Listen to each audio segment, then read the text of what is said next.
আবুল ভাইয়ের জন্মদিন, তাই এইটার মানুষ একটু মনে করুন বিদেশি মত এটা দেখতে মার মার মার মার মার কথা লাগতে গেলাম বাড়ি দে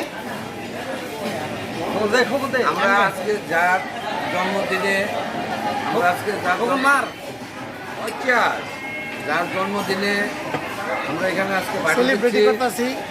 তিনি এই সেই ব্যক্তি তুমি আর কেউ নয়, গাজীপুরের নেতা জনাব মোহাম্মদ আবুল হোসেন আবুল ভাই, আবুল হোসেন আবু ভাই। খুব প্রিয় মানুষ।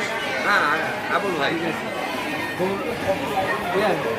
এই সেই আবুল ভাই, আমাদের আবুল ভাই, আমাদের শ্যামল, আমাদের মধ্যে শ্যামল উপস্থিত আছে শ্যামল দত্ত, রক্তিম নেতা কাজল, শ্যামল দত্ত।